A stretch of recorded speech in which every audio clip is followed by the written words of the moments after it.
सगळ्या हौदाशी कटिंग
शिवाजी महाराजांच्या शयनकक्षाच्या अगदी कोपऱ्यामध्ये असलेला हा छोटा दरवाजा म्हणजे इथे सर्वात महत्त्वाचं काम चालायचं. जे शिवाजी महाराजांच्या मोहरा होत्या त्या काळातले चलन ते इथं बनलं जायचं. आता या भिंतींची पडझड झाली आहे पण इथे हे पूर्ण बंदिस्त होतं आणि ह्या बंदिस्त बांधकामाच्या दगडी बांधकामाच्या मध्ये हे वीट बांधकाम आहे आणि त्याच्या आतमध्ये टकसाळ आहे. ज्याचा रस्ते इथून आहे त्याच्यात लक्षात येईल आपल्याला की देवाच्या मोहरा कशा चुलीवर ते सोनं वितळवून बनवले जायचे.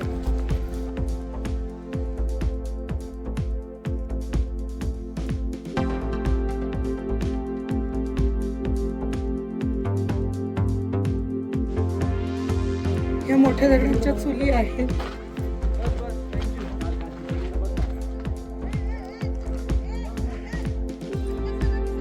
आणि इथे पाण्याचे हौद होते जे छोटे की ज्याच्यामध्ये नाणी गरम असली की ती बनवल्याच्या नंतर त्या पाण्यामध्ये टाकून थंड केली जायची.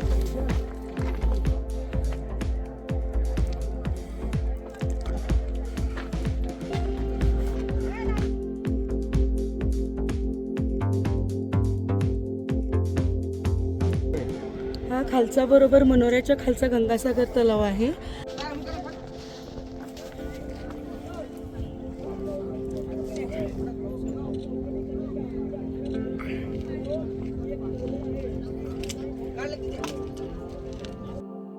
आणि त्याच्या बाजूचे हे दोन मनोरे हे राण्यांचे होते आणि हा जो मनोरा उजव्या बाजूला एकच दिसतोय तो फक्त शिवाजी महाराजांची 5 मजली बाल्कनी होती तेव्हाची ती, जिथे महाराज शांतपणे उभं राहून बरेच विचार करायचे स्वराज्याकडे बघून.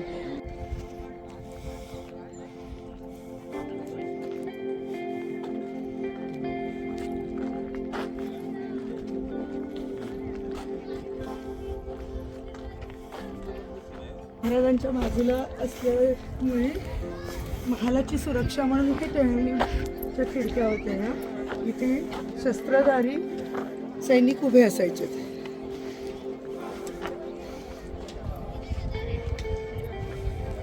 आणि ही इथून महाराजांची वैयक्तिक चबुतरा म्हणता येईल, बाल्कनी म्हणता येईल. 5 मजली ही बाल्कनी आता पडझड होऊन 2 मजली उरली आहे. त्याचा छोटा रस्ता इकडून आहे.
अष्टप्रधान मंडळांचे म्हणजे विशेष सल्लागार जे महाराजांचे होते त्यांचे वाडे आहेत, जे सल्लागार म्हणून इथे चर्चा व्हायच्यात.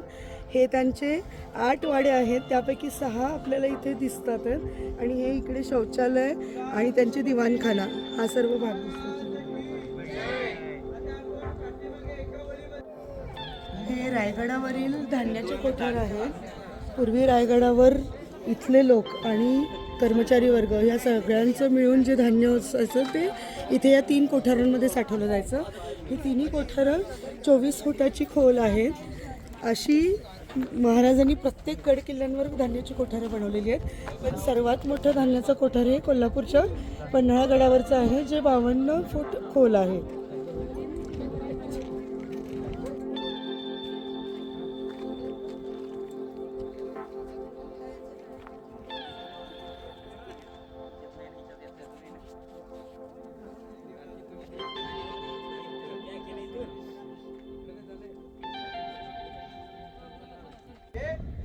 या वरील धान्य कोठारामध्ये जे धान्य वरून आत टाकलं जायचं ते धान्य खाली या दरवाजातून काढलं जायचं. त्याला सागवानी दरवाजे होते, जे आता नाही आहेत.